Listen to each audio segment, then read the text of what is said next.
Combien seront-ils demain dans la rue? Les organisateurs de la manifestation contre le mariage pour tous annoncent déjà une très forte mobilisation, un débat devenu politique, vous le savez, qui est aussi un débat de société qui rassemble des hommes et des femmes d'horizons différents. Illustration avec ces portraits croisés des organisateurs, une femme habituée des médias, un militaire au gradé et un dignitaire de l'Église catholique. Lorraine Gublin, Guillaume Beaufils.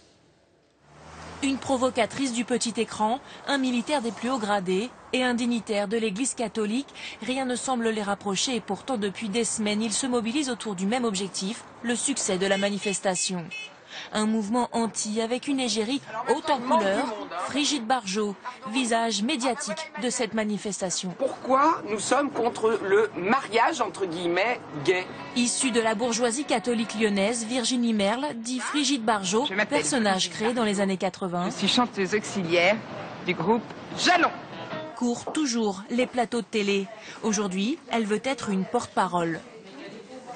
Je pense que mon intuition était la bonne, qu'il y a des gens qui ont vraiment envie de s'exprimer et que je suis de fait, ad hoc, comme on dit, un porte-parole voilà, de plein de gens qui n'avaient peut-être pas tellement accès aux médias.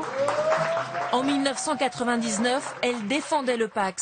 Aujourd'hui, elle s'oppose au mariage pour tous. Pas question qu'un enfant ait deux parents de même sexe. Mais il faut aussi comprendre le principe d'un enfant qui a besoin de savoir qu'il vient de deux origines qui sont un homme et une femme et éventuellement de les connaître.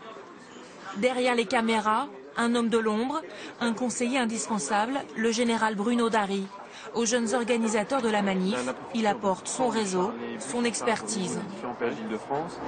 Si ça explose ici, c'est pas partir les gens, sinon les pâtisseries ne sont pas bonnes. Oui, non, l'objectif c'est vraiment que tout le monde arrive au Champ de Mars.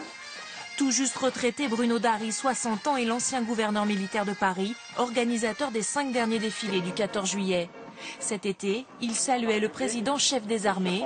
Aujourd'hui, il s'oppose à son projet de loi. Je viens défendre la famille, la structure familiale qui, depuis des siècles et des siècles, a montré sa réalité. Des organisateurs et des relais au sein de l'Église. Monseigneur Hayet n'est pas membre du collectif de la manifestation, mais il a écrit à tous ses fidèles, les incitant à se rendre à Paris ce dimanche. L'évêque de Bayonne lui-même battra le pavé aux côtés des manifestants. Sa place, selon lui. C'est important d'être physiquement dans la manifestation. Oui, visible. À partir du moment où j'ai bien conscience que l'Église n'a pas à prendre en main la bataille politique. C'est pas à elle de poser des actes qui pourraient induire un ordre moral juste. Elle peut aider par une réflexion rationnelle, éthique, anthropologique. Et elle a besoin de communiquer, de faire connaître, de rendre audible et visible ce message. Tous trois espèrent le retrait du projet de loi et demandent un référendum.